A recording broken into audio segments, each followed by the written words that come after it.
Greetings and welcome to the United States Transhumanist Party Virtual Enlightenment Salon. My name is Gennady Stolyarov II, and I am the chairman of the US Transhumanist Party. Here we hold conversations with some of the world's leading thinkers in longevity, science, technology, philosophy, and politics. Like the philosophers of the Age of Enlightenment, we aim to connect every field of human endeavor and arrive at new insights to achieve longer lives, greater rationality, and the progress of our civilization. Hey there, everybody. It's Crazy John Kerecz, and I'm here again with Gennady Stolyarov II, and we've interviewed him plenty of times. So he is the chairman of the Transhumanist Party, the United States Transhumanist Party. And tonight we said we'd do a follow-up after the election. So kind of we're doing a follow-up of, how things are going and what both our thoughts are on how many days are we into it now? Do you know the exact count? Well, the inauguration was on January 21st. We are recording this on March 21st, so we're 2 months in. 2 months in, yeah. And it has been an interesting ride so far. My initial thoughts were he was going to do a bunch of stuff, just to say he did a bunch of stuff in the first 100 days, and then it would probably slow down. And I think it seems to have slowed down a little bit. I don't know what your thoughts are, but I think it's slowed down a little. Well, there has been quite an onslaught, and it does seem like the country is still working through the implications of the first wave of actions of the Trump administration, if one could call it that, because it has been more of a continuous set of activities on multiple fronts. And I think the difficulty is in keeping track of it all because it is so spread out. One could look at DOGE, the so-called Department of Government Efficiency. One could look at some of the activities with regard to, let's say, Trump's political opponents, with regard to mass deportations, with regard to foreign policy, with regard to trade wars, tariffs, some tariffs that are announced that are implemented and then withdrawn or delayed.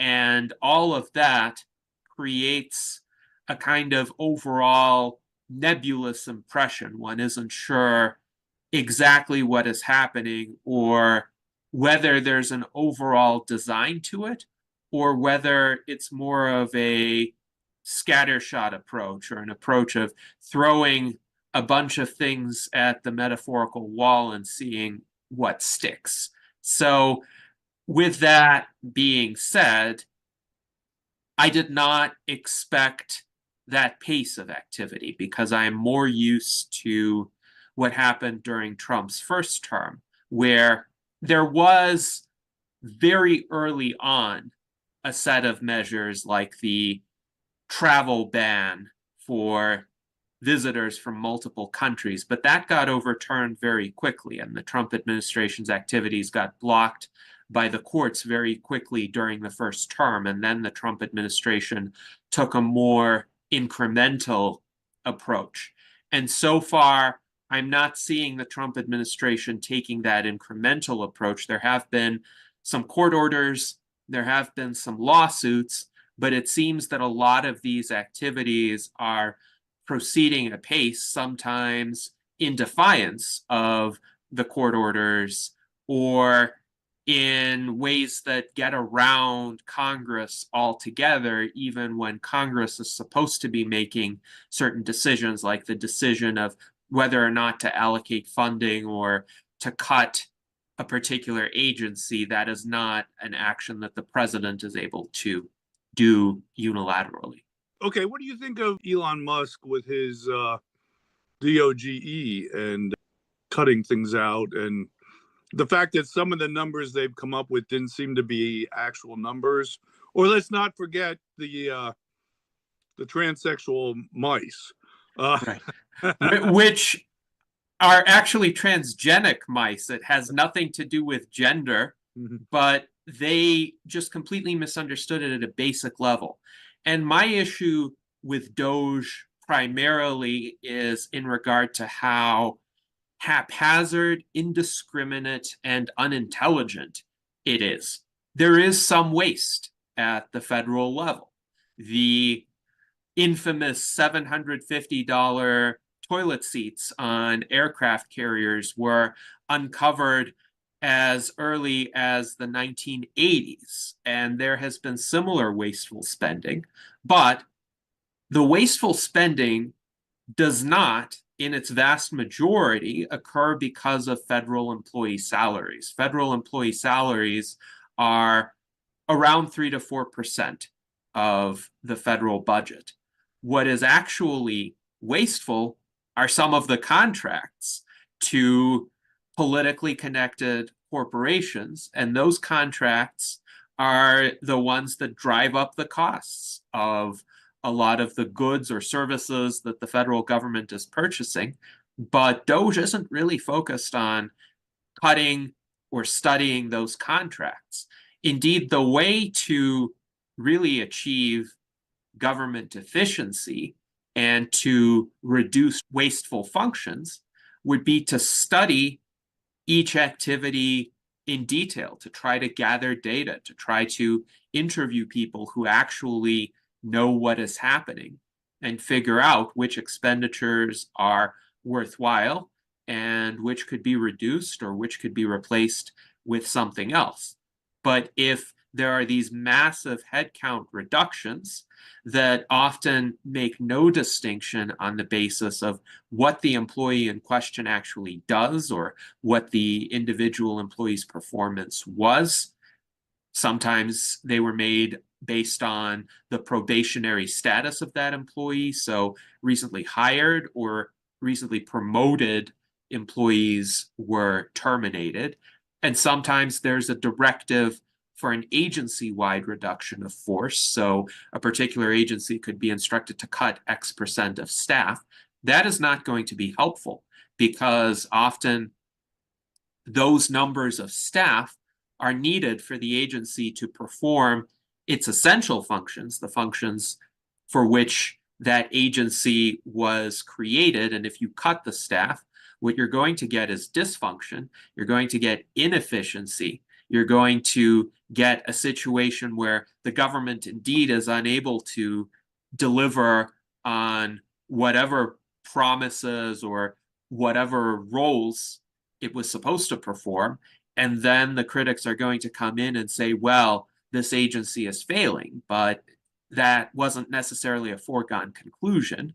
Perhaps the agency starts to fail because it doesn't have sufficient staff, it doesn't have sufficient resources. We spoke during our last interview of what often happens in those situations when there are not enough employees, then the gaps get plugged metaphorically using contractors, and contractors tend to be more expensive. Also, contract firms could have their own agendas, and as a result, maybe the job gets done, but it might not get done as well, and it gets done more expensively. So not having salaried employees could be costlier to an agency. And again, I see a great problem with the executive branch making these decisions unilaterally, bypassing Congress, because it is the job of Congress to decide which agencies should exist and should get funded. That's a legislative function. And the executive branch enforces the laws. The executive branch does not get to unilaterally legislate. And even in a situation where I would agree that something should be cut or something should be reformed, I would want that to be done through the proper channels to respect the separation of powers. It was interesting, some of the things you said. I used to work for the federal government for a while. I'm retired from the state government, as you know. But I mean, I saw things where, people talk about the $700 toilet seat. And I saw an example in my office where actually the policy was written to help the small mom and pop store. We were not allowed to buy from, say, Sears. Sears is the exact example I want to use because we needed a heat gun. We were doing a chemical experiment. We had to hook a heat up material that was similar to cat litter that grabbed the tritium and had to get it heated quick to release it. You need a heat gun. So the same heat gun we paid over $100 for, you could go to Sears and pay $29 for. But the way our stuff was written, we could not order or go down to a big store and buy it. We had to buy from a mom and pop store because we were supporting mom and pop America and their businesses. Now, what came into it is mom and pop were the ones really ripping off the government because they knew the government had to buy from them, and they quadrupled the price of the heat gun. And it was the exact same heat gun. And I looked at it. It was the exact same heat gun. And so, I realized that the program that the federal government had put into place was actually to try to help the mom pop, not hinder them. But then the mom pop took advantage of it. And I mean, they unbelievably took advantage of it. And it's like, I myself feel they probably thought, oh, it's the government money. But yeah, but that comes back around. I mean, that's what people sometimes don't realize. And sometimes contracts, like you said, contractors. I worked for the state in permitting, and we had grant programs that were funded by federal money. And some of the engineering firms, we would joke that we knew certain ones that were going to design the plants that they were building. And we joked that they would put in gold flagpoles and gold handrails. Now, they did overbuild. But what that got me, though, as an engineer and stuff, is the stuff they built worked because they did overbuild it. A lot of times you see where they nickel and dime things and then it doesn't work. So although realized they were taking advantage of the grant program, they were actually building a better quality product that some of the other people that were nickel and dime it didn't. So it's interesting how some of the programs they set up, the government isn't trying to abuse their money or waste their money. They're actually trying to help the small person, the small company. And it's sometimes the people trying to they think of the government as a gold mine, I mean, and that's sad to me too. But then the same people probably turn around and say how the government is wasteful.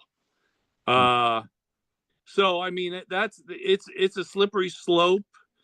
There's more than one side to everything, and that's the difficult part. Also, and like you said, programs. And the other thing I've seen a lot of times in government, you say, they might be understaffed to begin with. A lot of times I'll see somebody come in new, and we're in a new administration, and they have all these great new ideas,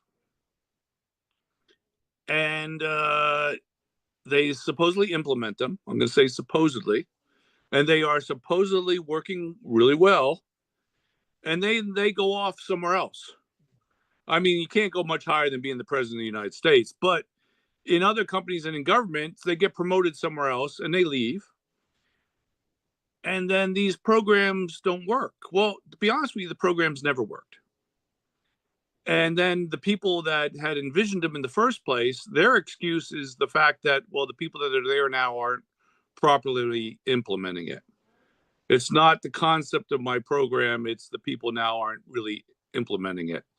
And I've seen so much of that. And that goes on a lot too. And that causes, I think, a lot of waste and a lot of issues in the government. But I'm just talking about things I've seen. I do think it's scary when people are getting laid off in large numbers because I think it's a contradiction where you want people to have jobs by merit. And then I'm not sure that by merit qualifications is how you're getting rid of them. That's my concern there. I don't know what your thoughts are on that. Right.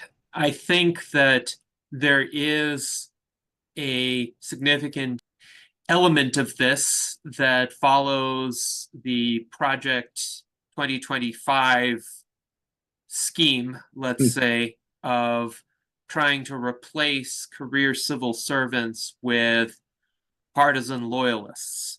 So this was written about in the Project 2025 Master Handbook, the so-called Mandate for Leadership, and the goal is essentially to create a civil service that is loyal to the administration in power more so than being an objective cadre of what the Project 2025 architects would call technocrats, but they don't like so-called technocrats because technocrats are not political, at least they don't have to be.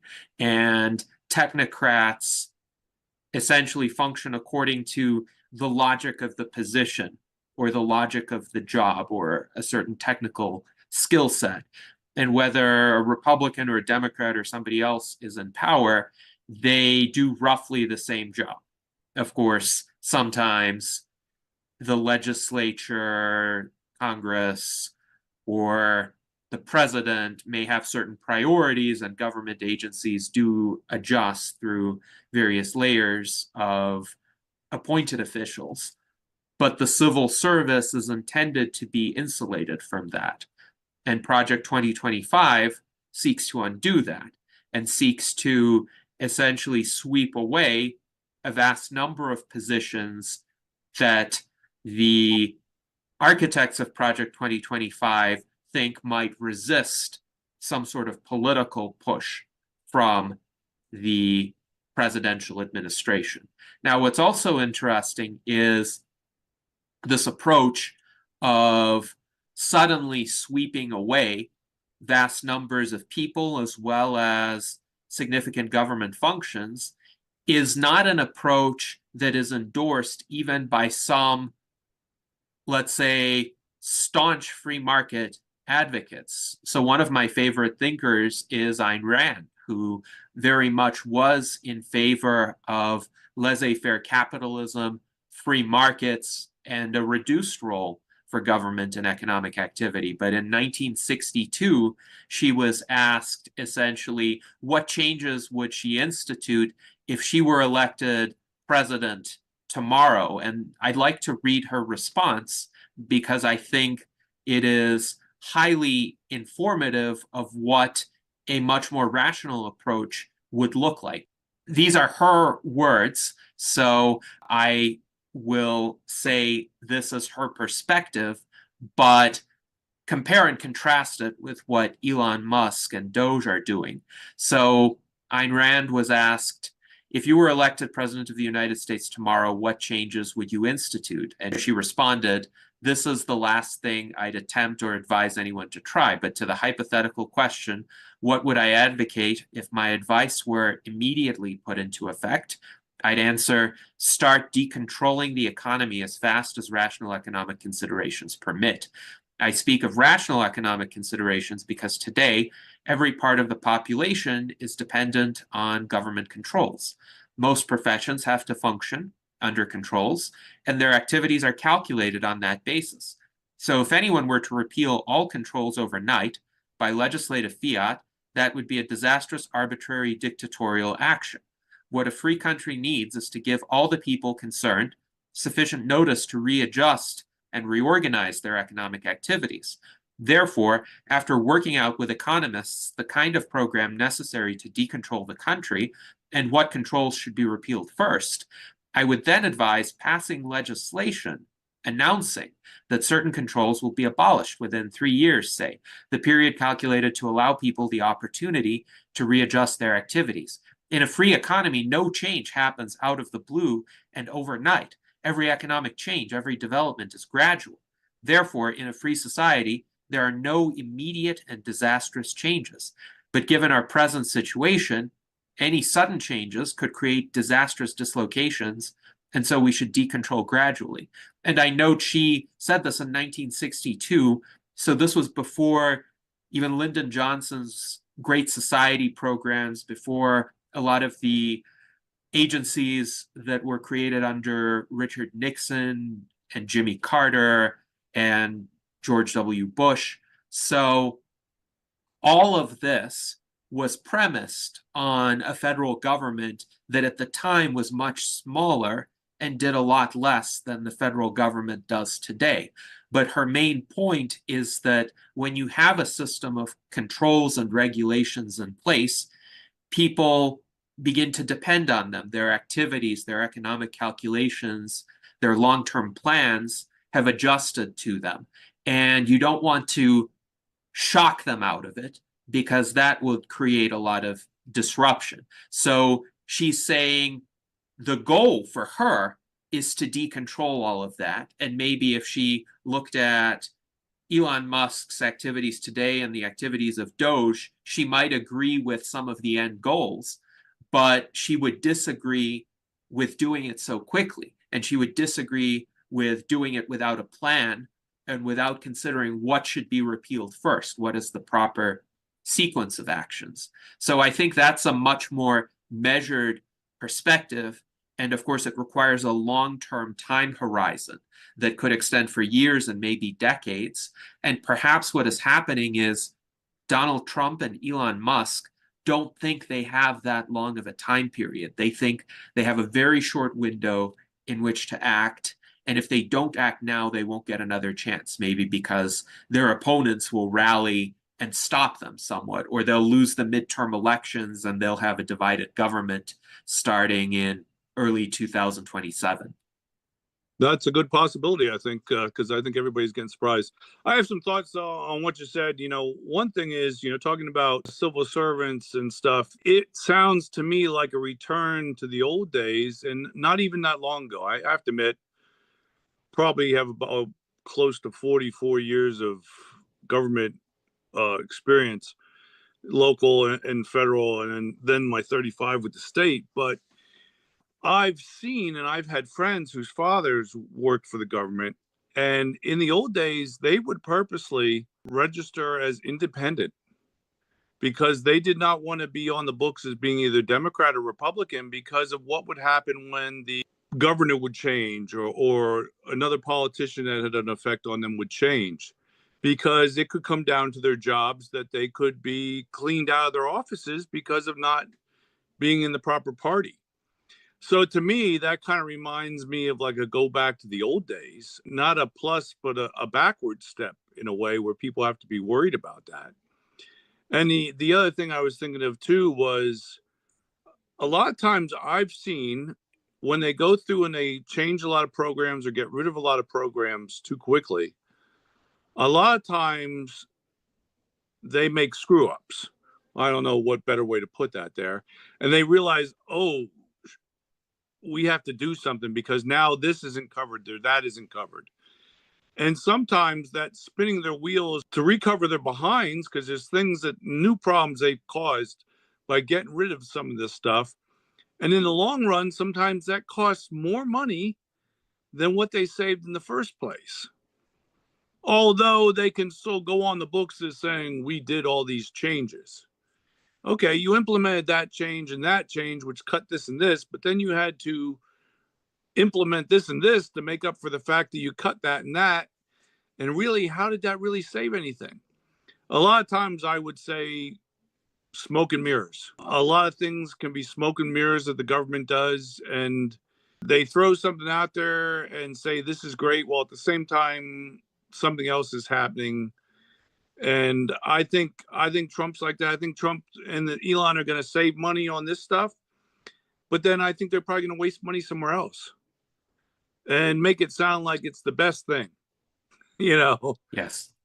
I don't think they're going to have net savings because the fallout of all of these sudden cuts is going to be such that crises are going to be created. Elon did at least briefly fire air traffic controllers, people in charge of the nuclear weapons stockpile, people who were administering the US response to Ebola.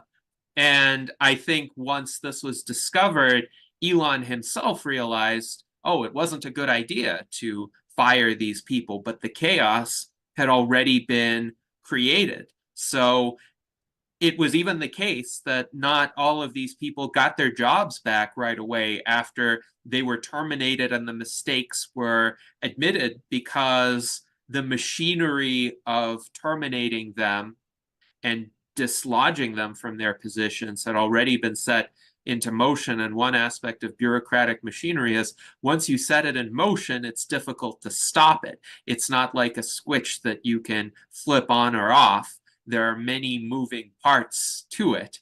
And so that inertia of the system, it could work to perpetuate the system, or it could work to disrupt the system. And once the disrupting mechanisms have been set in motion, they can't just be stopped because a high-ranking official wants them to stop. And that's something Elon doesn't realize yet.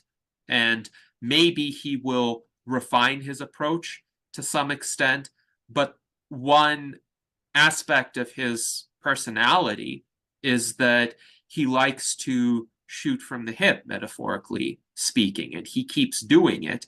So what is more likely is he will move on to other things, other areas in which he can shoot from the hip, and then maybe some other members of the administration will try to clean up the mess. There was already a fairly well-publicized meeting between Trump, Musk, and the various cabinet secretaries, where many of the cabinet secretaries were expressing frustration at Elon, for instance, for cutting USAID, which is under the purview of the State Department. So Marco Rubio was upset with Elon Musk for essentially shutting down one of his agencies without really consulting or involving him. Yeah, it is interesting. I feel like sometimes Trump is just going, oops, oops, I made a mistake. And he even said, oh, I'm going to make some mistakes, but we'll try to correct them as soon as possible. But what happens then is I think they diffuse it by saying, yeah, but we're trying to do something good here. We're trying to get rid of all this corruption. And did you realize how many 300-year-olds were getting Social Security? I mean, they deflect it that way. And then people are like, oh, yeah, he made a mistake, but they're trying to cut corruption. And I think the thing is that the people that are saying that's okay are the people that aren't being affected. Right. Or they don't realize they're being affected yet. When you deal with the public and you work for the government, they hate you. The public hates you until they need you. And when they need you, then they want you to do all sorts of amazing things for them while you're standing on your head and humming the national anthem, while who knows what else, saying the rosary at the same time or whatever. But when they need you, they love you until you don't do exactly what they want, and then they hate you again. And that's the issue too. So when they're taking pot shots at this corruption, a lot of people are like, oh, well, government employees, they're lazy, they're this or that. All right, we both know there is some of that. There is some of that. But then you also have a lot of hard workers in the government also. I mean, my joke always is, if you work and you do good work, you get rewarded with more work. So you will sometimes have the slackers in government like you do in any job. And that makes more work for the workers. But there is a lot of workers out there in the government, and there's a lot of people in government that take their jobs very seriously. I mean, there's some people I think that take their jobs more seriously than they should even. But I mean, there are people that do. And I think people don't always realize that because it's that love-hate thing people have with the government. I used to drive around in a federal vehicle when I worked for EPA, and you'd go out to check some of our equipment that was watching TMI, because we were monitoring TMI, the radiation after the accident. And some of them were scared or would get their gun just because they saw a vehicle that said U.S. Federal EPA office on it and stuff. And it's like, but that's interesting to me too, because farmers kind of complain about the government, but yet they get money from the government. And I've known farmers that told me how they purposely grew things to get money from both. Like they'd plant corn in between like cherry trees so they could get money like the next year if there's too much corn not to plant corn, and they would purposely do this banking on how much money they'd get from the government. So it's an interesting love-hate relationship that I think our citizens have with government employees. And I don't think they really appreciate you until they need you. And I don't think they really think you're worth it until they need you, because there's a lot of things that go on that people don't understand the usefulness of it.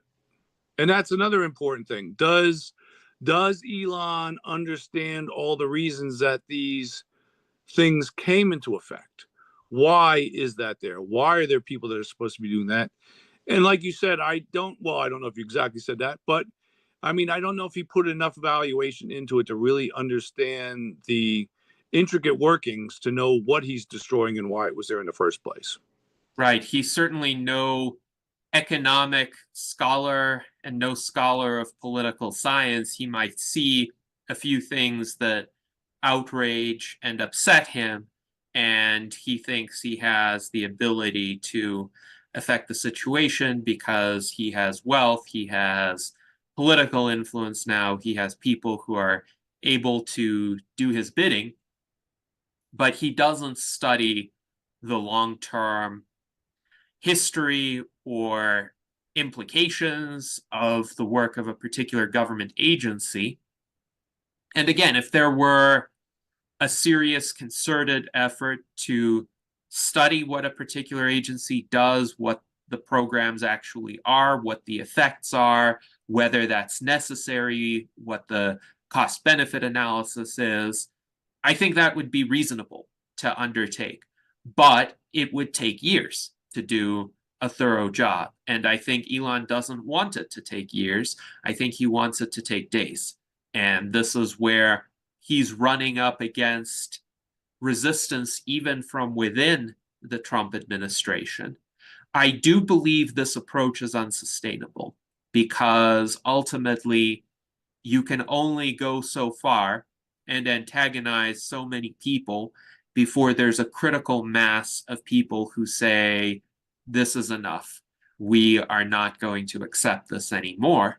And the fact that so many of the employees that are being terminated right now are Republicans, or at least they would have been fairly neutral toward the Trump administration. They would have been willing to do jobs that, even though they themselves would have been neutral from a political standpoint, could have helped to bolster this administration because they would have kept things running in the background, thus creating fewer problems for the administration to deal with.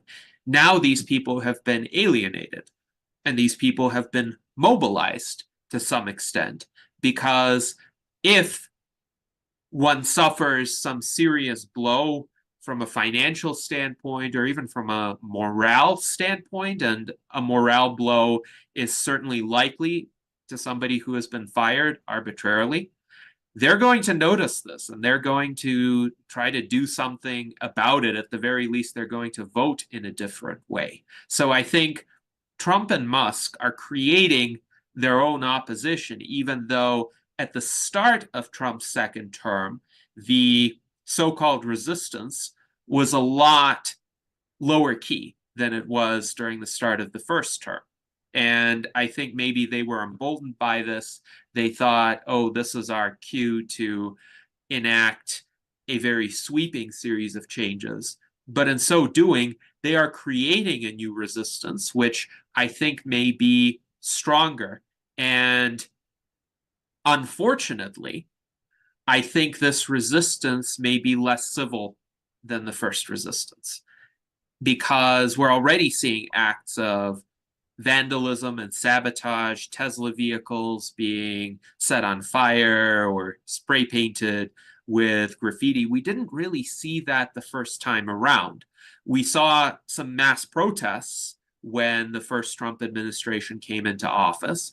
The vast majority of those protests were peaceful. People were wearing pink hats, holding up placards, and so forth. And I think that is a very legitimate form of resistance. But as you know, John, I take great exception to any violent actions, whether they be on the left or on the right. So I oppose the urban riots of 2020. I oppose the January 6th attack on the Capitol.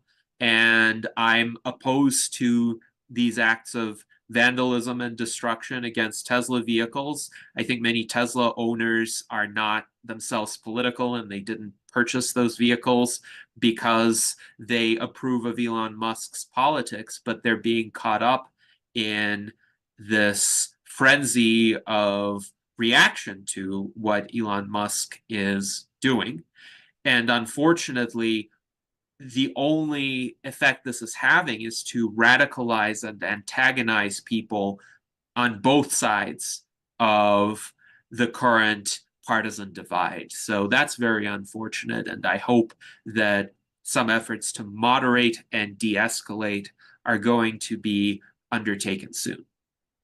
Well, I had a couple things I was thinking, but one I'll throw out there first is it was interesting to me after one of the layoffs, somebody said something I'd read about him, Elon, saying that some of these positions could be handled with AI responses and stuff. And then I saw somebody say, now this is something close to the transhumanists. Somebody said something about, oh, maybe that'll actually bring the singularity upon us quicker. And I thought, well, that was an interesting twist there.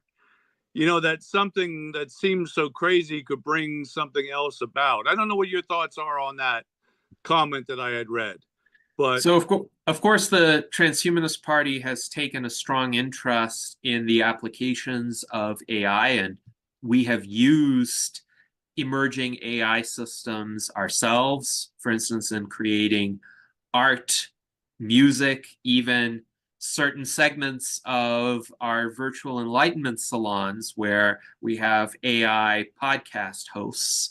And I myself have used various AI chat platforms, including ChatGPT, several generations of it, or Grok 2, Grok 3.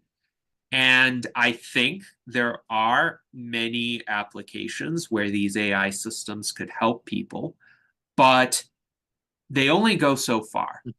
They can, for instance, answer questions using publicly available research or generally known information, but it's more difficult for an AI to understand the full context of an individual's situation because the AI relies on information that's broadly available to everyone, as well as perhaps the prompt that somebody puts in, which could have some information, but not the whole context of a person's life or the history of that person's work. So you could have AI chatbots or virtual assistants, AI avatars that guide people in certain directions, at least in terms of initial interactions. They could ask the first line of questions, they could provide some general information, and maybe even certain documents could be fed into those AIs and they could analyze them and give answers based on those documents. And these could be the documents that have been developed or published by that agency. What those AIs still cannot do is make the executive decisions with an understanding of a subject matter expert.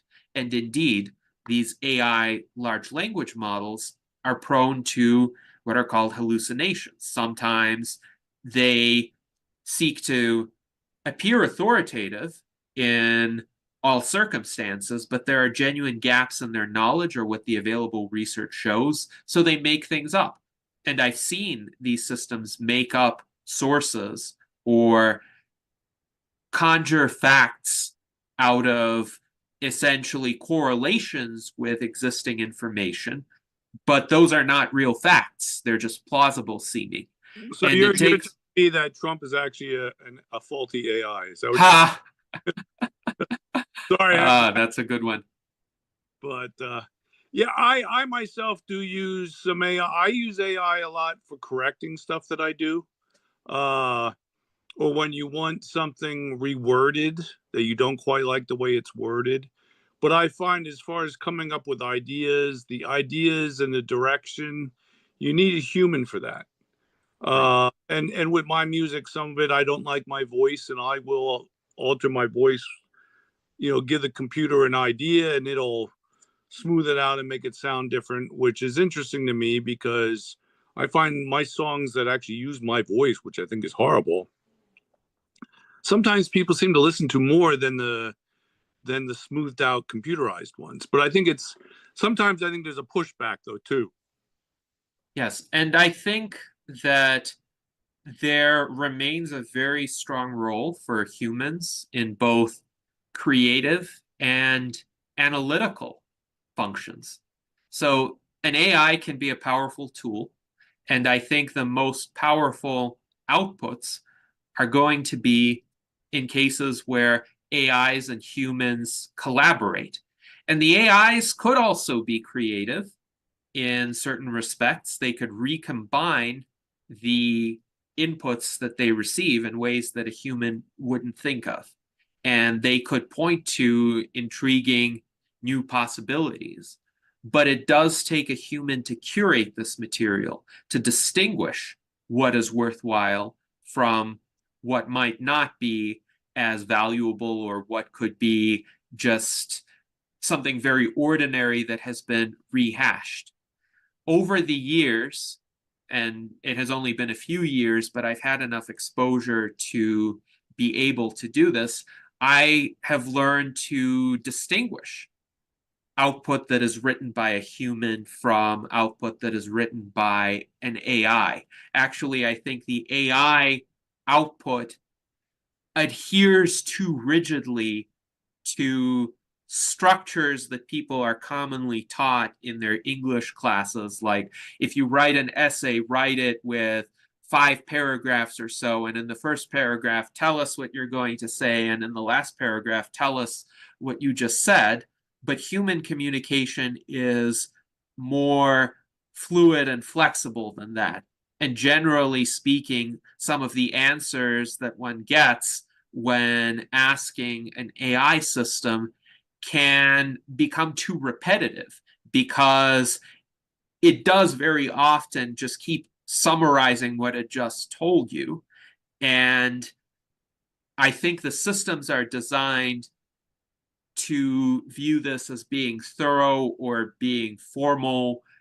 But when humans say something, generally they'll say the substance once. And if they re-emphasize it, they'll re-emphasize it in the context of having said something else, introducing another thought. So the AI outputs, at least in writing, in nonfiction analytical writing, tend to be overly formulaic, in my view. Now, with art, it's a bit different. I actually see the creative side of AI generated art to be more interesting than the technical side. Because, for example, an AI system today, whether that be Dolly or Grok or Flux or Midjourney, could create very interesting landscapes or cloudscapes. And it's getting better with cityscapes as well, or interiors, but with man-made objects, it seems that these AI systems, because of the way they generate their images, could have strange asymmetries or elements that just don't make sense from a functional standpoint. Like no human architect would have put this in a building. No human architect would have designed a lopsided window or a window that's fuzzy in one corner. But that's because of the way these images are generated. They're generated based on correlations. So if you have a rock that's jutting out in a slightly different place, that doesn't look odd because natural landscapes are like that all the time. There are processes that are essentially random that lead to these outcomes. whereas man-made structures are designed intentionally with a purpose in mind, and a human artist depicting them would understand that, whereas an AI system draws upon vast numbers of images within its source database and correlations among them, and it varies them a bit to make really new and different and distinctive images. So those images may have some interesting and very innovative elements in them, like the background behind me right now, but they may also have elements that just don't seem to have a purpose or a rationale to them, or seem to have some strange design aspects that no human would have ever put into them. Now, you mentioned the singularity, the technological singularity, and that would require the arrival of what's called artificial general intelligence. So systems that are able to cross various domains and learn autonomously within those domains. So an AGI, for instance, that started out playing chess would be able to learn how to drive an autonomous vehicle or do some entirely different activity from the one for which it was programmed. The current systems cannot do that. They're narrow AIs, so they're programmed within specific domains, and they could become very good at them, like creating images or writing text, but they're not going to spontaneously teach themselves to do something completely different. And there are many thinkers who are experts in AI who consider the large language model architecture to be inherently incapable of reaching AGI. That's just not something that is part of the potential for these models. So my inclination is to think that true AGI is still about 20 years away. I think Ray Kurzweil's date of 2045 is still a plausible time frame for the arrival of AGI. But right now, we are not close to that.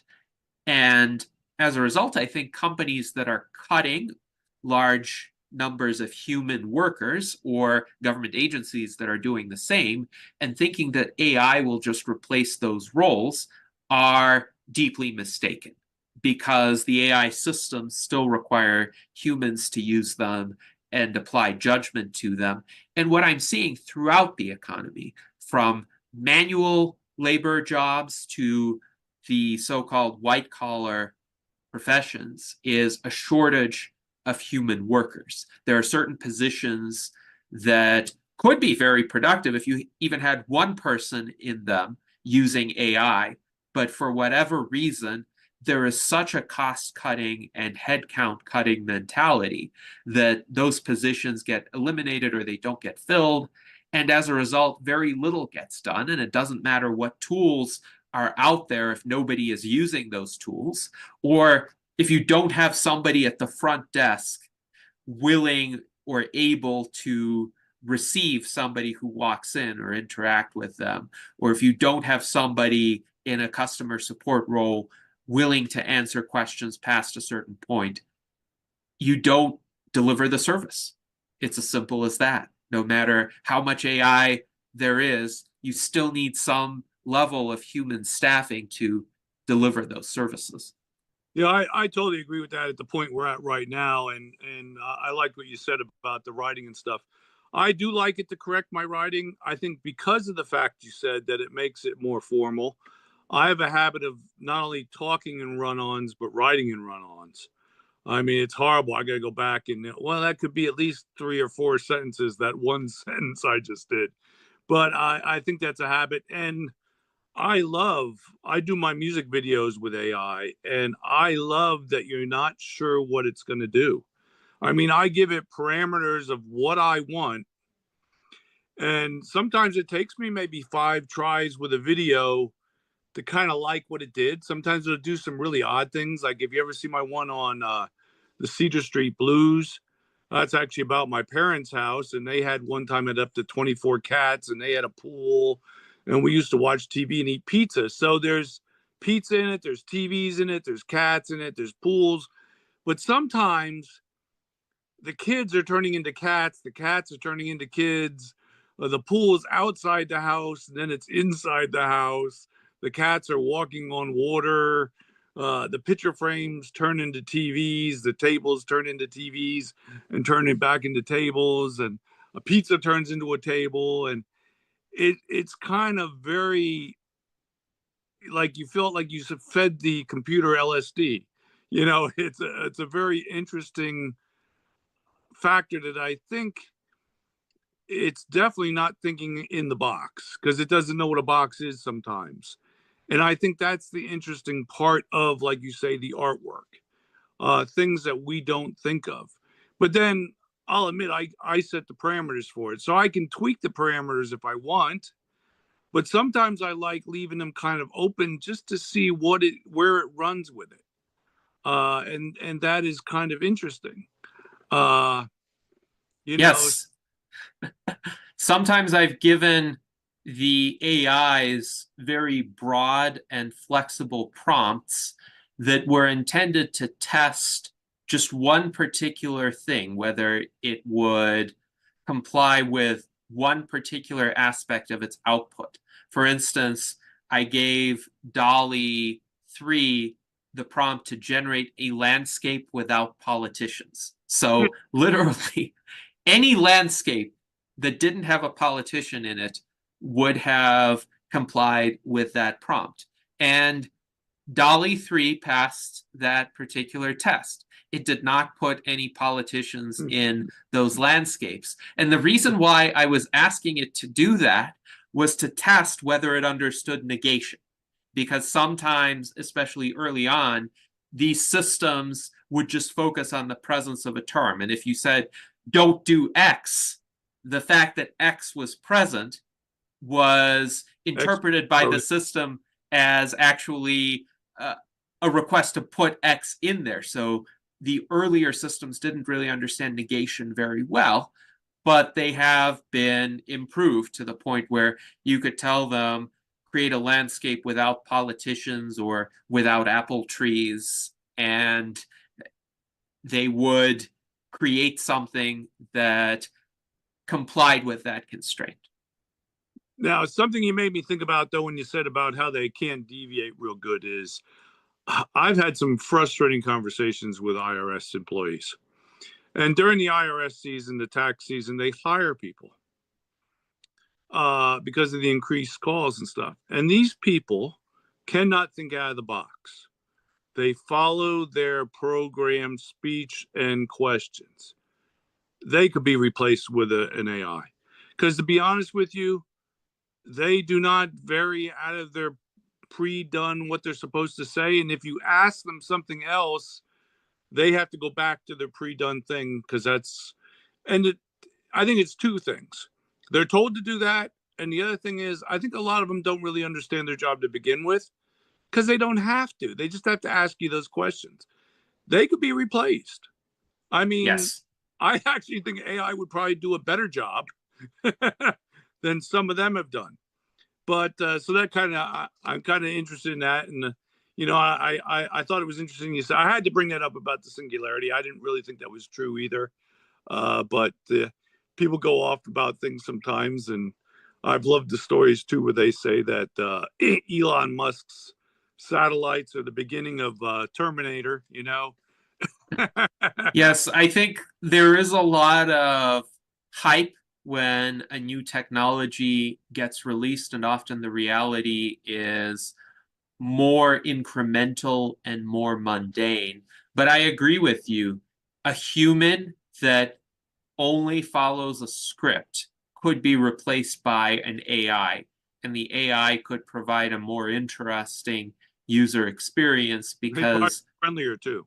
yes, the AI could actually have more variation in how it responds. It could create a smoother response that acknowledges what the person is actually saying, but tries to steer the person toward the subject of conversation or what the AI is capable of doing. Like if a person seeks customer service, but for whatever reason types in, well, what do you think of the weather today? The AI system could actually say, well, I think the weather is nice, or it's overcast, or whatever, based on the information it has access to.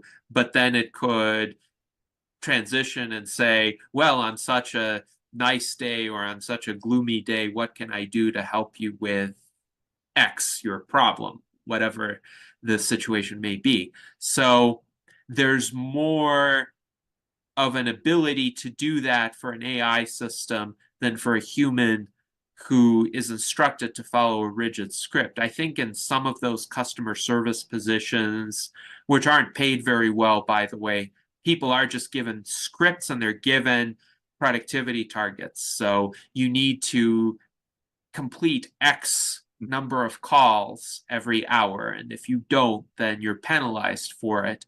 And there are some common issues. Here are some scripts to deal with those.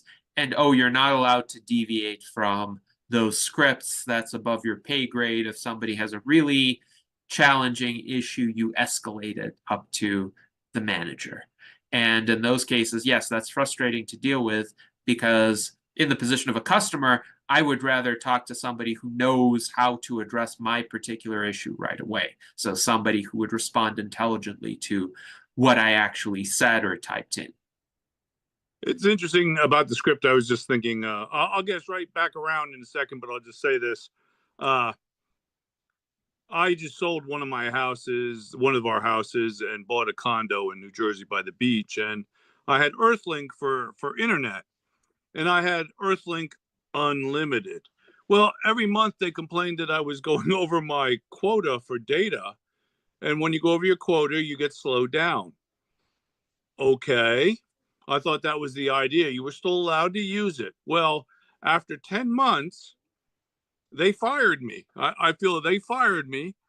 And the reason was because I was using too much data on my unlimited plan. And I'm like, hold a second. How do you use too much data on your unlimited plan? How can you call it an unlimited plan and then say I'm using too much data? But when I called up the woman, because it was funny, because they turned me off right after they actually had taken one of my payments. Yeah, you know how that goes. But when I got the woman, it was, of course, in a call center somewhere. And sometimes I feel bad for these people, because you talk to them and you're pissed off, but they can only work within their script. Offer you this, offer you that, tell you there's nothing they can do because it's always already been done and they have no power to do anything, and they don't. But they actually take the the most of your frustration, and there's nothing they can do. I mean, you might as well be talking to a system anyhow, because. But to me, it was just ridiculous in this day and age. I was using too much data on my unlimited plan. Right. Okay.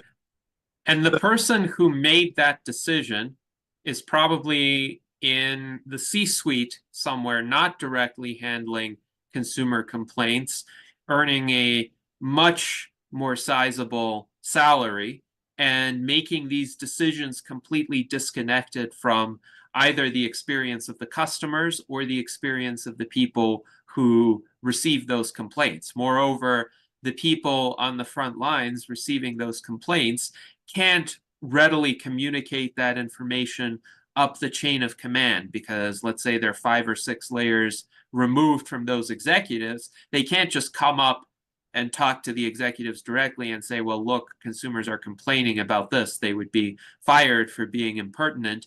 So they may be able to communicate to their immediate bosses, but each layer of middle management has the incentive to kind of embellish the picture or not communicate details that would frustrate their superiors. So the people in the C-suite are really insulated from what is happening on the ground, and they may encourage, either explicitly or implicitly, their subordinates to only give them good news, or to give them a picture of the world that confirms their preconceived notions or validates their brilliant ideas for how to change company processes. It's interesting you were saying that. I was thinking about that, that 7 degrees of Kevin Bacon. Now, just to let you know, I've met Kevin Bacon. So through you knowing me, you're already within 2 degrees of Kevin Bacon. But I feel that those people in that talk room, them nor their bosses are nowhere even within 7 degrees of any of those people that really make the decisions. They're out there in this call center and this is their job to do, and they get paid to do it. And I have to tell you, though, I went to T-Mobile, and I'm not trying to advertise for either one. I liked Earthlink because I was with him when they first started under Sky Dayton. He was quite a visionary in his time, too, and he's still out there when he started that company years ago. So I was happy to be back with Earthlink. But now with T-Mobile, I'm using the same data, and you know what? They don't complain. Difference with Earthlink was that it was 5G, and I think they were buying their 5G like off of Verizon. And what I find is, I think when you are like the bastard stepchild, meaning that you're not getting your internet directly from the company that's actually supplying it, I think they treat you like the bastard stepchild. Like my phone's a Verizon. My sister gets Verizon through Walmart.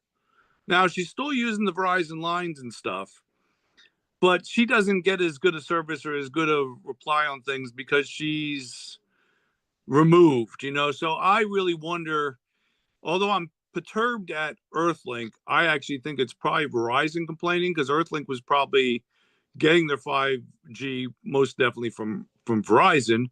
And Verizon's like, we don't want to keep giving you this for that, because it's more than we want to give you. But if it says it's unlimited, it should be unlimited. But let's get back to politics. Sorry about that. So what do you feel? Where do you think we're heading right now? I'll throw out there some of what I hear from you is, I guess this is my interpretation is, and my thinking too, on kind of mixing it together. I think right now he's trying to do a whole bunch of stuff and get stuff done. I think there is a excitement to it and a rush, because I think they might know that eventually they're going to get slowed down. And that's kind of what I think is going to happen. I think there's going to be, the oil's going to start getting thick and gooey, and the gears aren't going to be flowing like they'd like them to be. And people are going to be throwing up more blockades to them. And I think they're going to be getting slowed down in things they're doing. I don't know. I think that's what you're thinking also. Is that what you're thinking? Yes, I think this blitzkrieg effort, if one could call it that, on the part of the Trump administration is going to get bogged down, and there are already signs that this is going to happen. Various court rulings that block certain aspects of DOGE, for example, or resistance within the cabinet agencies themselves, resistance from Congress, because even a Republican-dominated Congress is going to want to have more of a role and to be consulted to a greater extent than has happened. And finally, resistance from the public. There are, of course, the ideological opponents of Trump and Musk, who are already becoming quite a bit more vocal. But then there are, as I mentioned, all of the people whom these policies are going to adversely affect. And this doesn't just include the government employees who are laid off or people who can't get these government services now. This also includes all the people who are frustrated by tariffs. If tariffs start to raise the cost of living, then that is going to have an effect on public opinion. During our last interview, I commented on the reasons why, in my view, Trump won. Trump won because of prevailing frustrations with the high cost of living and the attribution of that situation to the mistakes of the Biden administration, whether or not the Biden administration could have actually done something differently to prevent the rise of costs of living is not as important as the political perception that was cultivated and that Trump was able to successfully engender in the minds of many people, which was that life was better under Trump up to 2019, at least, than it was under Biden. And so Trump was able to say, well, if you elect me, you can get back to that standard of living and that level of costs of living. And I think increasingly people are going to realize this is not going to happen. because the tariffs are only going to raise the costs of living. Trump has done nothing to fundamentally alleviate the inflationary pressures within the economy. So over time, there's going to be resistance from every segment of society. And in part, that's accelerated by this very haphazard approach and this very rushed approach that Trump and Musk are undertaking. So Trump and Musk may be thinking they have to pursue this rushed approach to fit everything in before the resistance materializes. But what this actually has the effect of doing is making the resistance materialize more quickly than it would have otherwise. If Trump had kept a lower key presence and done some fundamental reforms, but done them slowly behind the scenes, they might not have even been noticed by the media or by the general public. But as things stand now, every single day, so many egregious things are being noticed that I don't see this continuing for many more months. I would say perhaps during the first 100 days, this kind of momentum could continue to some extent.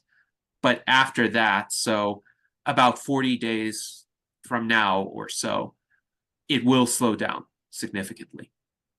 Well, what I see happening is, people, I saw somebody made comment online the other day, oh, you people should shut up about the price of eggs. Do you realize how much corruption and waste he's cleaning up? Look at this great job he's doing.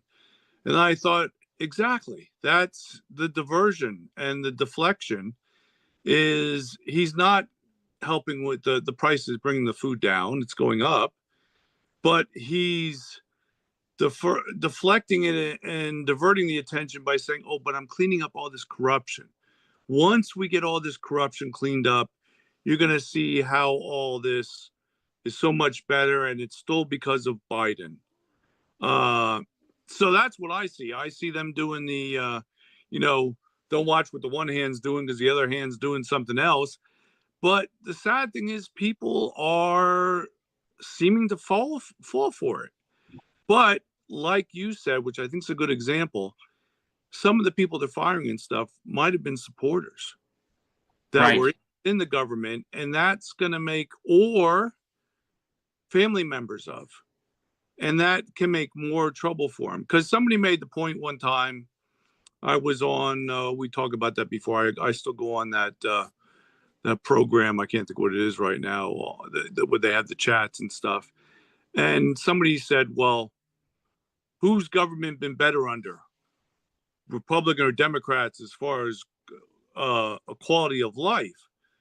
And the guy said, well, that's not really what we should look at here. He says, actually, usually it's been the Democrats it's been better on, and the Republicans, other things have been better on traditionally in the past.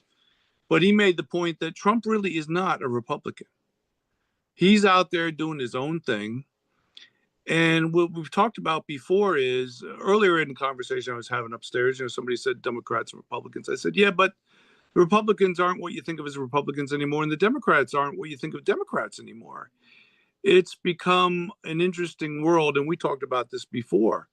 I do think they need more third parties, and they need to realize that the people at the top with the governments have kind of been getting into their own world, and I think they've been losing touch. And that's what they liked about Trump, is he seemed to have that, what's that old thing, kick butt and take names later kind of attitude that I think the average person kind of thought, oh, this is great, he's going to go in and, because I think that they have lost their touch with the common person. And some of the stuff he said, I think, resonated with them. And I think some of it still does, because they think, oh, now he actually really is cleaning up the swamp, And when he talked about the trade, the person that signed those last trade agreements really didn't know what he was doing. He was the one that signed those trade agreements, but he doesn't bring that up. It's interesting, Mm-hmm. So I think it's interesting and sad how the people still will make excuses for him.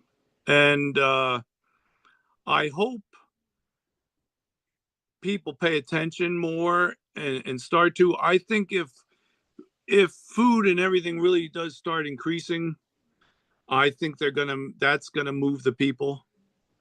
Uh, if some of these people right now they're getting fired, whine and go on and talk about it, I think some people are gonna say, "Oh, well, they're just spoiled, elitist government employees. They probably have pension in multiple houses, and they're gonna make up things where they don't want to listen to those people." But I think when they're hit themselves with the cost of food and products, that'll make a difference. And last time when he tried to do that, there were some companies that went out of business because he did tariffs before some of them, because companies within this country couldn't get the products they needed to make their product. So they were screwed. I mean, you got to think about that too, is there are things that we're not totally self-reliant in this country. A company might need something from another country. And if you're making all these tariffs, then that might cost them out of being able to be profitable in their own business and go out of business themselves. And I don't think that's always being thought of. Like years ago, Reagan did the tariffs for Harley Davidson. Okay, I don't know if that was early 80s. I don't remember when you were born. That's probably before you were born. But it was made that any motorcycle over 700 cc's in size was going to get tariffed a lot. So what the Japanese started doing was making motorcycles 700, not 750s anymore, but 700s. And they started making more of their big bikes in this country. So it did have, which were probably more, meaning they assembled them in this country, but it did make some jobs and some plants for Americans.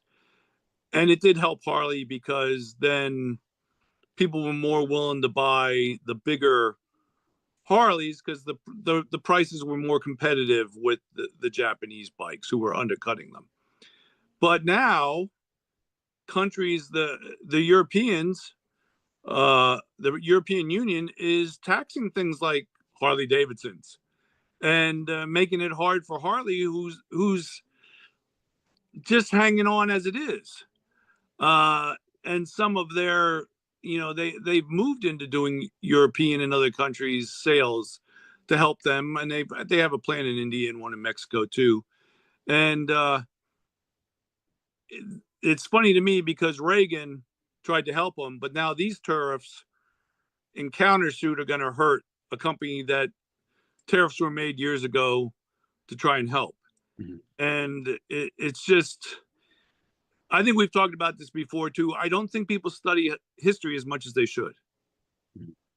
Yes, and history shows very clearly that tariffs do not work even in terms of their stated intentions of protecting domestic production for several reasons. First of all, domestic production often requires or relies upon foreign inputs, like manufacturers of cars in the United States may import materials or components. And if one puts tariffs on steel, well, that makes a key component of cars, tools, construction materials more expensive. And then if American consumers pay more because of the tariffs, of course they do, they have less purchasing power even to buy American-made goods. And then, as you mentioned, there will be the retaliatory tariffs that other countries will impose on American goods, making them more expensive. And as a result, even importers will be hurt by tariffs. So economists have recognized for over 2 centuries now that this kind of protectionist policy is counterproductive, and they preferred free trade, the liberalization of these kinds of restrictions, the removal of tariffs, even unilateral removal of tariffs. There was a famous episode in mid 19th century British history where there was a campaign against the Corn Laws, which were import taxes on grain that actually made food prohibitively expensive to a lot of people in England and in Ireland as well. So Richard Cobden and John Bright organized the Anti-Corn Law League to ultimately lead to the unilateral repeal of these corn laws, which greatly helped the British economy and also then contributed to the arrival of an era of free trade where other countries began to lower or eliminate their tariffs as well. So, unfortunately, a lot of that is being undone now by the Trump administration, either because they use tariffs or the threat of tariffs as a kind of negotiating tactic, or they may genuinely believe that this is going to protect certain domestic industries, but in reality, it's going to have the opposite effect for a lot of industries and a lot of consumers, and other countries are going to follow suit. They, I think, are going to harm their own citizens with retaliatory tariffs as well. But once this vicious dynamic is unleashed, it's difficult to rein it back in unless there is a massive enlightenment that occurs among all of the countries involved and all of the key players. This is interesting too. I have to laugh. I know. I think about the Boston Tea Party, about the taxation on tea, and I mean, didn't we learn that people revolt against that stuff eventually? But it's interesting to me. Just a quick side, and I'll get to wrapping this up. Then is today I still notice in Pennsylvania, tea is not taxed, and it's interesting to me that if you have a drink that's tea, it's not taxed. If you make it a tea and like a fruit drink mix, then it's taxed because it's no longer just tea. But they still don't tax tea here in Pennsylvania. And I thought, well, that's kind of funny because that's a holdover from the old days. That's still in the book somewhere, and they don't tax it. And it's kind of funny. You know, you could have a drink that's tea and like some other juice added to it, like half a juice that gets taxed. With the pure, just the tea doesn't get taxed. And it's kind of interesting how they still hold to that because of that going on back in the days. And a lot of people probably don't even realize that. And it is kind of funny sometimes how some of these things stick around in the books and how they still happen. But you think we'd learn years ago that people don't like when you start doing that. But people don't pay enough attention to the past, like I said, to history. Right. They're just going to keep doing it and think they have some great new idea. I have to admit that is one plus to probably AI and stuff. I think as long as they have access to data, I think their ability to go back and analyze and different things. And I notice myself too with writing and having AI correct some stuff I write. Sometimes it'll surprise me and it'll refer back to something else I wrote. And it's like, oh, it remembered. You know what I mean? It was kind of interesting how it remembered something that I had written before and pulled it back up to me. It's like, oh, that is kind of interesting. But I think that in that way, it could be better. But then again, the old saying of garbage in, garbage out. If man hasn't kept up to date or has gone back in and altered it themselves, like they say, history belongs to the victor. You know, they will change. People might change things. So I don't know. So, okay, we've talked for a while here, and I don't want to keep you too long. So, in closing, what do you think we're at, and when would you like to get back together and see how things have happened? You mentioned 40 days, you think. So maybe we should get back together at the end of that and see how things are going. Yes. What message might you want in closing up today and thinking of where we're at right now? It's an interesting world. It's definitely not how I expect it to be going right now. I mean, Indeed. some things I think are interesting. Uh, I was not always sure about the excessive woke pushes and stuff, and I know he's fighting back against that. And there was something. Oh, making English the American language. I kind of like that, and I'll tell you why. I'm originally from Allentown. Well, I'm from Bethlehem, Allentown, Lehigh Valley. It's called considered.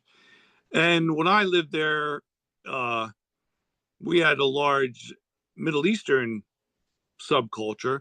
But after I left, it got very Hispanic. Now, my grandfather was from Spain, but it's gotten very Hispanic. And there was a time when there was a push to try and make the language, the official language of Allentown, Spanish, and make the signs dual language. And their big support of that was that the country really had no official language. And so knowing that I've seen that happen in the past, and mind you, that could have been 20, 25 years ago already that happened. It's interesting to me to now finally make English the official language, because then people can't try and do that. And I think other countries have official languages and stuff. Some of them I know England has more sub languages than people realize. You know, like the Welsh, and you have some languages, some dialects over in Ireland and stuff. And for us being this country, thinking, you know, we came from the British and they speak English, we speak English. Ah, there is some more diversity over there than I think this country has anymore. And I do remember traveling through this country, cross country in '81, and seeing a lot of diversity in English across this country here, that I think now that people have started with cable and then satellite and internet and all the things today, I think the world, the world and our country is becoming more homogeneous because of that.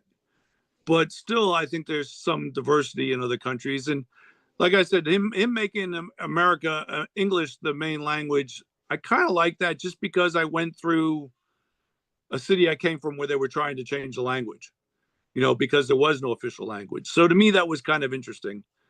But I'm off on a tangent. But so that was one thing he did that was interesting. That making the Gulf of Mexico the Gulf of America, I don't know.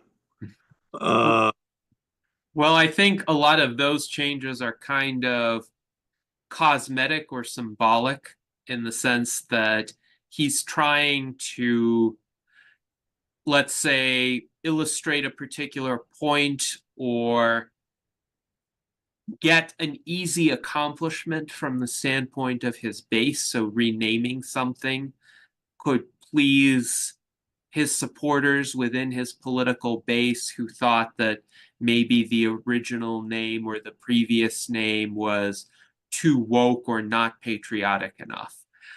But in terms of substantive impacts, I'm less worried about that. I'm more worried about how real people are going to be affected by some of these policies. And in terms of what I foresee, as I mentioned, I think some of the most egregious and fastest moving pieces are going to be bogged down within about 40 days' time.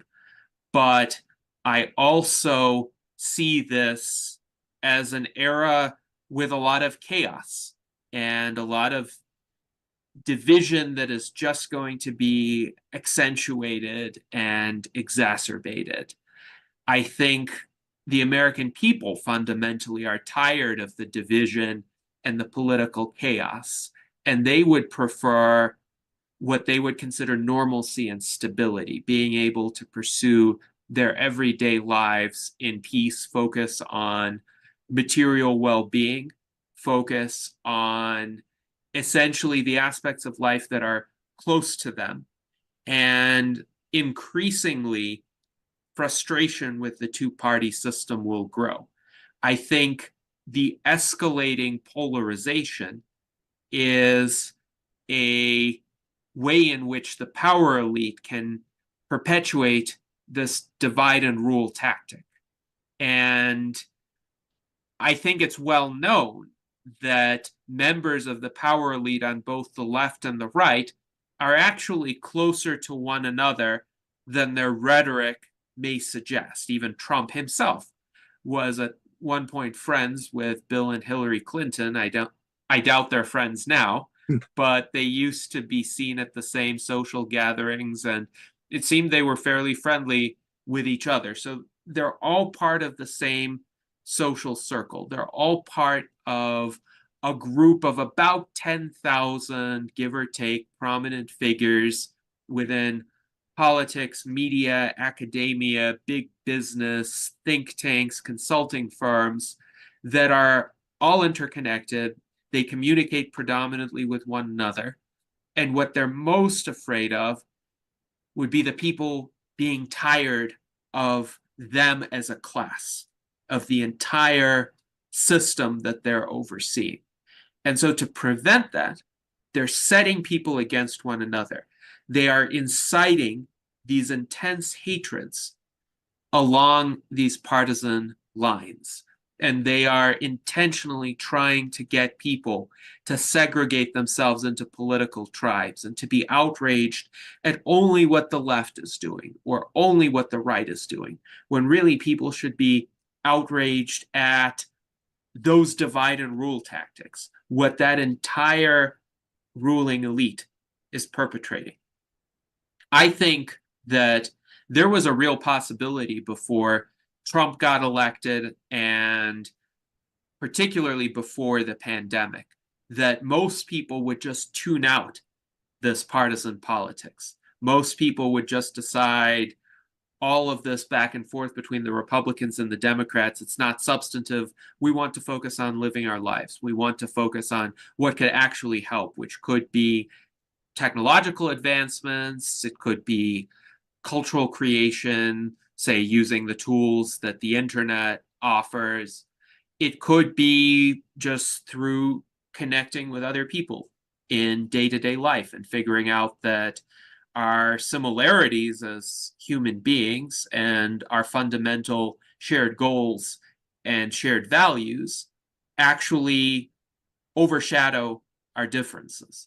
But I think the ruling elite has done a very effective job in keeping people divided.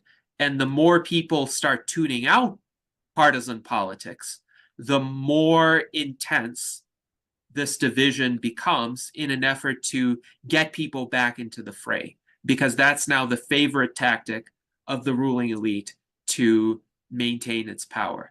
And this is where parties like the Transhumanist Party offer a real meaningful difference, because we do not endorse those divide and rule tactics. We actually want to solve problems.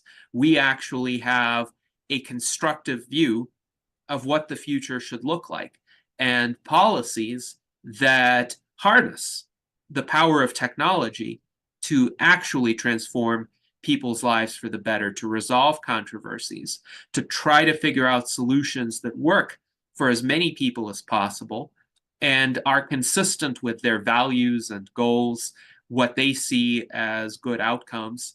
Because I see a path forward where all of humanity could benefit, whether one is conventionally right-wing or left-wing or neither of the above. People could experience better lives, longer lives, healthier lives, more productive lives, lives with less strife and tension and conflict. So that's the kind of future we should be aspiring toward. And I would urge everyone viewing this to think about ways to transcend that political dichotomy, to not fall prey to the divide and rule tactics, and instead join us at transhumanist-party.org/membership. Membership is free, and take part in our conversations, take part in our efforts to advance policies that will actually benefit as many people as possible. Well, thank you for being with us. I won't get on any tangents at the end here. I agree with everything you said, and I'm glad to have you with us again for your insightfulness and your well thought out views on everything. And I agree, and we need to work together. And like I said before, the smoke and mirrors kind of thing helps them. Like I liked your divide and rule kind of idea, and I think that's kind of it. But I think we try to aim for getting back together in 40 days and see how things are going. Yes, And indeed. the only thing I will say in ending is so far, this has not gone the way I thought it would. And, you know, there could be something else that gets in the mix that we didn't foresee. So hopefully there isn't. But thank you very much for being with us again. And we're trying to set it up to talk again in 40 days and see how things are progressing. And thank you as always. It's great to have you here. And it's great to know you and talk with you. Likewise, John, live long and prosper. Yes, live long and prosper. Welcome to this deep dive. It's about the future of America, or at least two very different visions of it. Okay. You've given us some fascinating material to work with. Yeah. One is the United States Transhumanist Party's platform, Okay. and the other is a deep dive from the Heritage Foundation, which is a conservative think tank, Uh-huh. and their take on how they would guide a potential 2025 administration. Interesting.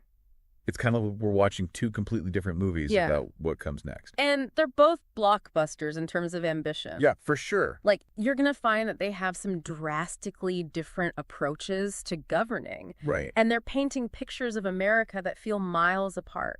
Absolutely. Yeah. So let's start with just their basic core ideologies. Okay. So first up is the transhumanists. Okay. They're all about pushing the limits of technology Yeah.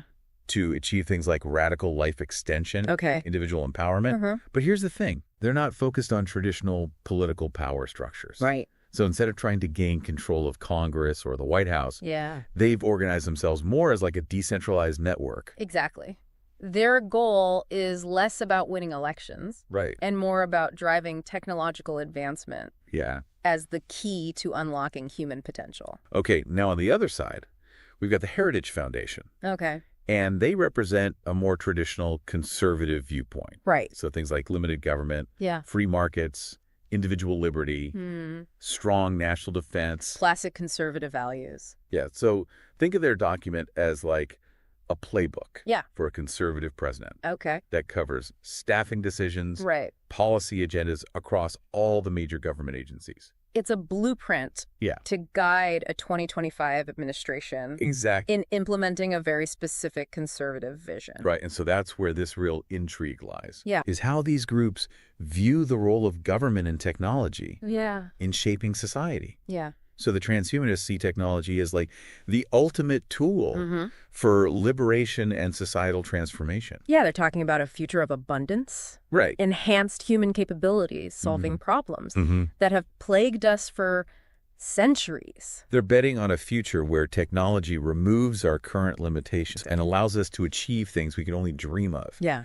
Now, the Heritage Foundation, Yeah, they acknowledge the importance of technology, of course. but they're really focused on mitigating the potential risks Right. that come with rapid advance. So they're concerned about things like job displacement, Yeah. privacy violations, Right. and national security threats. Right, especially from China. Right. So their vision emphasizes a more cautious approach. It's a more conservative approach, Yeah. rooted in a belief that change should be incremental and carefully managed. They see value in preserving existing institutions and traditions while cautiously embracing technological advancements. Okay, so we've kind of set the stage with these two contrasting ideologies. Yeah. Now let's get down to the nuts and bolts of their proposals. Okay. Now let's start with their views on the economy. Okay, so this is where you really see the stark difference Yeah. in their worldviews. Yeah. So the transhumanists, Yeah. they are aiming for something quite radical. A post-scarcity society Okay. powered by technological abundance. Oh, wow. Imagine a world where resources are plentiful Yeah. and poverty is essentially eradicated. Huh. They see policies like universal basic income as a bridge to that future, Okay. as a way to ensure that everyone benefits from this technological revolution. A world without scarcity. That's a big idea. Yeah, it's a big idea. Now, the Heritage Foundation Yeah. sticks to a more traditional approach, Right. rooted in free markets, Mm-hmm. deregulation, and tax cuts as the primary drivers of economic growth. They hold a deep concern about government spending and the national debt, Right. advocating for fiscal responsibility Mm-hmm. and a smaller role for government in the economy. Yeah. They believe that empowering individuals and businesses through free market principles will lead to greater prosperity for all.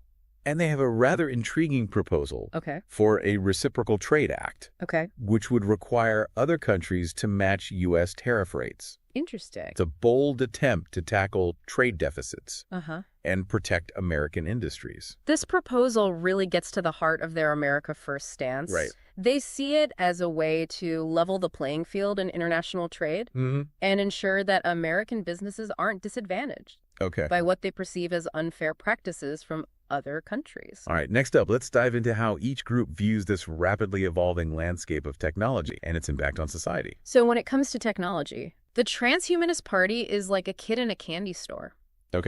They fully embrace emerging technologies like artificial intelligence, biotechnology, nanotechnology. Right. To them, these aren't just advancements. They hold the keys to solving major global problems and pushing the boundaries of human potential. So they're the early adopters. Yes. Eager to explore the uncharted territories of what's possible. Yeah. But the Heritage Foundation takes a more measured approach. Exactly. While they don't dismiss the potential benefits, they're sounding the alarm about the potential pitfalls. They're worried about job displacement from automation, privacy violations in a data-driven world, and the risk of falling behind countries like China in the race for technological dominance. One of the key details in the Heritage Foundation's document is their recommendation for the Department of Energy to shift its focus away from what they see as excessive green subsidies. They argue that the priority should be ensuring a reliable energy grid and supporting new technologies for natural resource development. They also propose policies to prevent China from acquiring U.S. companies and sensitive technologies. These recommendations highlight their emphasis on American energy independence and their concerns about China's growing influence in strategic industries. All right, so let's move on to an area where we often see a clash of values. Social issues. So the Transhumanist Party leans toward a libertarian stance on social issues. Emphasizing individual freedom and choice above all else. Their focus is on expanding personal autonomy. And they see technology as a tool for achieving that. So in a way, they're looking to technology to break down traditional barriers and empower individuals to live their lives on their own terms. Now, the Heritage Foundation, they stand firm on their conservative values when it comes to things like abortion, religious liberty. And traditional family values. And their blueprint outlines a plan to reform the Department of Health and Human Services to align with those values. Their document includes a strong critique of the CDC's handling of the COVID-19 pandemic. And they propose splitting the CDC into two separate entities. Really? One would focus solely on scientific data gathering, while the other would handle policymaking. Interesting. They argue that this separation would protect scientific integrity from political influence. And then there's the proposal to prohibit Planned Parenthood from receiving Medicaid funds, a move directly aligned with their pro-life stance. This proposal demonstrates how their social values directly translate into specific policy actions with potentially significant consequences. So we've got these two vastly different perspectives on the role of government, the potential of technology, and the future of American society. It's like we're looking at two completely different maps for navigating the years ahead. And what's so fascinating is these differences aren't just theoretical. They have very real implications for how we approach the challenges and opportunities of the 21st century. Absolutely. So before we move on to the next part of our deep dive, take a moment and consider what stands out to you from these contrasting visions. Which aspects resonate with you and which raise concerns? These are the questions that we'll be exploring in more detail as we continue this journey through these documents. All right. Okay, so let's shift our focus now to how these ideologies kind of play out in the realm of specific government agencies and their policy proposals. So we'll start by examining the Heritage Foundation's roadmap for a potential 2025 conservative administration. Sounds like we're about to go even deeper down the rabbit hole. Where do they suggest we start? Well, they propose a pretty significant restructuring of the Department of Homeland Security with a clear emphasis on bolstering border security and immigration enforcement. That aligns perfectly with their conservative stance on immigration, doesn't it? Exactly. They want to see a shift in resources toward operational components like ICE and customs and border protection, placing a strong emphasis on detention and deportation. So a much tougher stance on illegal immigration. Yeah. With a laser focus on enforcement. Precisely, they argue that a secure border is essential for national security and that the current system is too lax. They also advocate for streamlining the entire immigration system by consolidating it into a single agency. They think that'll improve efficiency and reduce bureaucratic hurdles. Streamlining government bureaucracy is a common goal. Yeah. For those who favor limited government intervention. Yeah. Now, how does this compare to the Transhumanist Party's perspective on immigration? Yeah. Their approach is much more open, emphasizing individual freedom of movement and a global perspective.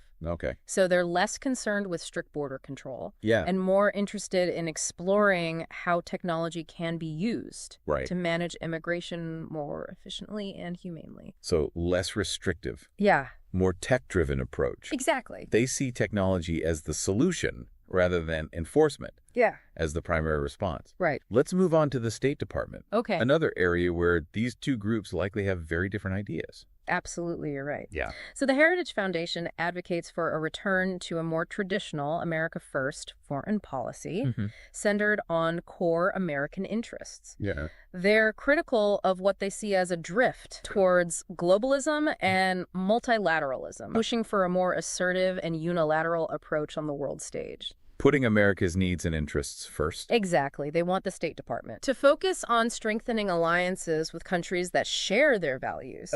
Particularly in the context of countering China's growing influence. Makes sense considering their strong stance against China's ambitions. Right.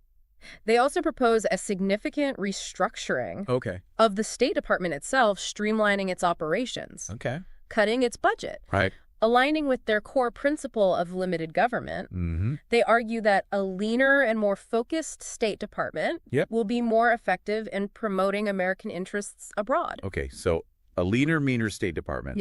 And this is where the contrast with the Transhumanist Party really becomes stark. Yeah, absolutely. They have a much more globalist outlook, right? Absolutely. They see technology as a bridge between nations and cultures, advocating for international cooperation on technological advancements. They believe that solutions to global challenges like climate change or pandemics require a collective, collaborative effort. A world united by technology, very different from the Heritage Foundation's America First stance. Yes, the transhumanists envision a world where technology transcends national boundaries, leading to a more interconnected and interdependent future. Fascinating how different these visions are. Yeah, it is. Okay, let's move on to defense. All right, so the Heritage Foundation calls for a significant boost in military spending. Emphasizing the need to modernize and expand the U.S. nuclear arsenal.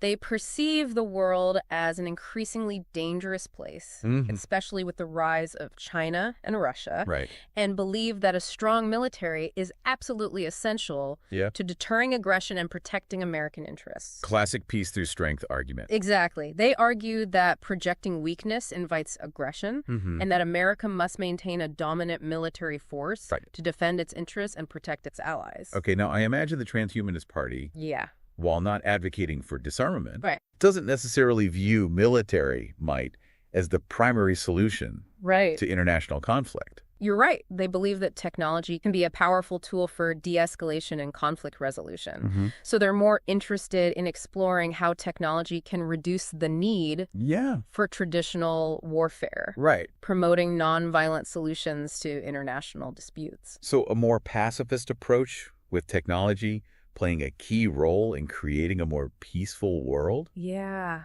That sounds pretty idealistic. Yes. But also kind of hopeful. Yeah. Okay, let's shift our focus to domestic policy, starting with education. All right, so the Heritage Foundation takes aim at the Department of Education, calling for a significant downsizing. They are critical of what they see as federal overreach in education, advocating for a return to local control, parental choice. Less government, more power to parents and communities. Exactly. A classic conservative stance. They're strong proponents of school choice. Charter schools? Yeah. Arguing that parents should have more control over their children's education. Now, how does this compare to the Transhumanist Party's views on education? They also support educational freedom and innovation. But their focus is different. Okay. They're all about leveraging technology to personalize learning, expand access to educational resources, and prepare students for a future shaped by rapid technological advancement. So both groups support a level of educational freedom. Yes. But with different approaches. The Heritage Foundation focuses on reducing government control, while the transhumanists focus on harnessing technology to improve the educational experience. Exactly. It's another example of how their differing ideologies lead them to advocate for distinct approaches to achieving similar goals. Okay, let's move on to another critical area. Okay. Healthcare. So the Heritage Foundation calls for a full repeal of the Affordable Care Act. Advocating for its replacement with a market-based system that emphasizes individual choice and competition. Less government involvement, more free market principles. Precisely. In line with their overall philosophy. They believe that the Affordable Care Act is too bureaucratic and intrusive, arguing that it has driven up costs and reduced patient choice. They support policies like health savings accounts and allowing insurance companies to sell plans across state lines, believing that increased competition will lower costs and improve quality. Now, what about the Transhumanist Party? Yeah. How do they view the healthcare system? They're also deeply interested in healthcare. Okay. But their focus is different. Right. They see technology as the key to revolutionizing healthcare, making it more personalized, preventative, and effective. Yeah. They envision a future where technology extends lifespans, improves health outcomes, and empowers individuals to take control of their own health. So both groups prioritize individual choice. Yeah. And access to quality healthcare. Yeah. But through different means. Right. The Heritage Foundation wants to achieve this through free market principles, while the transhumanists see technology as the driving force for positive change. It highlights how these ideological differences manifest in very different policy proposals, even when the ultimate goals might seem similar. Okay, let's move on to an issue that's increasingly at the forefront of public debate. Yeah. The environment. Okay, so the Heritage Foundation expresses skepticism about climate change. Okay. And strongly opposes government regulations aimed at reducing carbon emissions. So they favor a less interventionist approach. Yes, they advocate for a more free market approach to environmental issues. Okay. Believing that innovation and technological advancements driven by private enterprise will provide solutions to environmental challenges without the need for heavy-handed government regulations. And what about the Transhumanist Party? Yeah. Where do they stand on environmental concerns? They acknowledge the importance of environmental sustainability, but their focus is on using technology to mitigate environmental damage and create a more sustainable future. Okay. They see technology as a powerful tool for addressing environmental challenges and are open to exploring radical solutions that might be dismissed by more traditional environmental groups. So once again, we see technology playing a central role in their vision. It is. It's interesting how these groups diverge on the role of government regulation in addressing environmental concerns. Really reflects their fundamentally different views on the role of government in society as a whole. It does. Okay, let's wrap up this section with a look at their proposals for the Justice Department.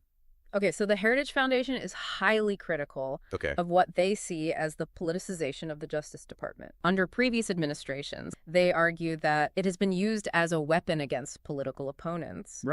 And has strayed from its core mission of upholding the rule of law in a fair and impartial manner. So they're calling for a depoliticized Justice Department that focuses solely on enforcing the law without bias. Exactly. They want to see a return to traditional legal principles, ensuring that the Justice Department operates independently and resists any attempts to use it for partisan political gain. Okay, now how does the Transhumanist Party view the justice system? Yeah. I imagine they might have a more forward-looking perspective. Yeah. Considering their focus on technology and its potential impact on society. You're right. They're less concerned with the political dynamics of the Justice Department. Yeah. And more interested in ensuring that laws and regulations keep pace with rapid technological advancements. Okay.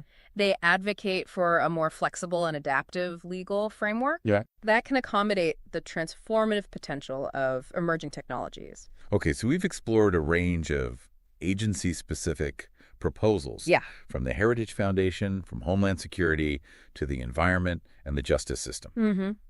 And it's clear that their recommendations consistently reflect their core values of limited government, free markets, individual liberty, and a strong national defense. They advocate for reducing the size and scope of government, empowering individuals and businesses, and taking a more assertive stance on the world stage. Right. It's a clear and consistent vision for how they believe America should be governed.